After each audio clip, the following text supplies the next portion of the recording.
गंवार सास। ममता ने अपने बेटे को पढ़ा लिखाकर बड़ा आदमी बनाया। अब वो शहर में अपने परिवार के साथ रहता है। एक दिन ममता का बेटा रोहन अपनी पत्नी आलिया से कहता है, अरे आलिया, सुनो, माँ अब से गांव में नहीं रहेगी। वो हमारे साथ यहीं रहेंगे शहर में। उनका कमरा आज नौकर से बोलकर अच्छे से साफ करवा देना। ओह, आज तो मेरी किटी पार्टी है, फिर मुझे जिम और फिर शॉपिंग। ठीक है, कल करवा दूंगी। अच्छा, लेकिन माँ के सामने ये कपड़े नहीं चलेंगे। हाँ, तुम्हें साड़ी या सूट पहनना होगा। अरे बिल्कुल भी नहीं। मेरे मम्मी पापा ने इतना पैसा लगाकर शादी इसलिए नहीं की थी कि मैं अपनी मर्जी के कपड़े पहन ओढ़ भी ना सकूं। अरे चलो, गुस्सा मत हो, लेकिन कुछ दिन तो माँ की खुशी के लिए कर सकती हो ना। लेकिन आलिया मानती नहीं। माँ आती है सिंपल सी साड़ी, झोला और चप्पल पहनकर। अरे रोहन, मैं इनके साथ कैसे रहूंगी? मेरी फ्रेंड्स क्या कहेंगी? ये तो पूरी गंवार लग रही है। आलिया, माँ गांव में रहती थी इसलिए ऐसी हैं। तुम आज ही माँ के साथ जाकर उनकी पसंद की शॉपिंग करवा देना। इनके साथ घर के अंदर रहना मुश्किल है, बाहर तो मैं कभी भी ना जाऊं। रोहन को आलिया पर गुस्सा आ जाता है। माँ, ओ माँ। हाँ बेटा। वो माँ को ले जाने के लिए उनका हाथ पकड़ता है कि अरे माँ, तेरे हाथ अभी तक इतने कड़े हैं, तूने इसका कोई इलाज नहीं किया?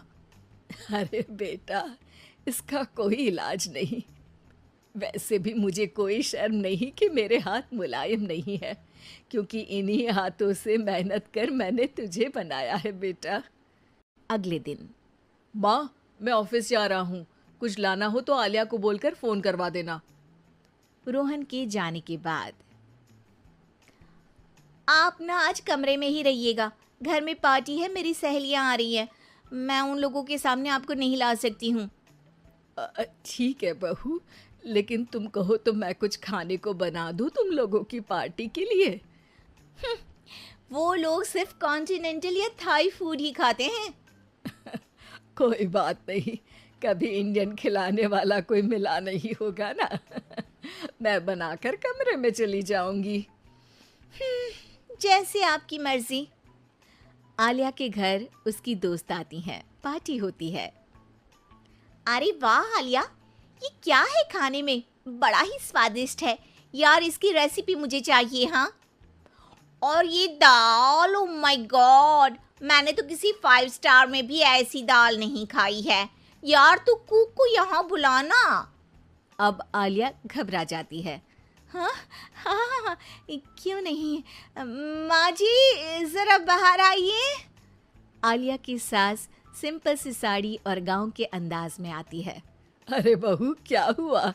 खाना पसंद नहीं आया क्या? बहू? अरे ये गांव से दिखने वाली औरत तुम्हें बहू क्यों बोल रही है? कौन है ये? वो हमारी नई नौकरानी है। सास बहू की बात सुनकर बहुत दुखी हो जाती है। वो सर झुकाकर जा ही रही होती है कि एक सहेली बोल पड़ती है। अरे कहाँ जा रही हैं माँ जी? वो उठकर उनके पैर छूती है। जीती रहो बेटा। क्या है ना, आपकी शक्ल बिल्कुल मेरी माँ जैसी है।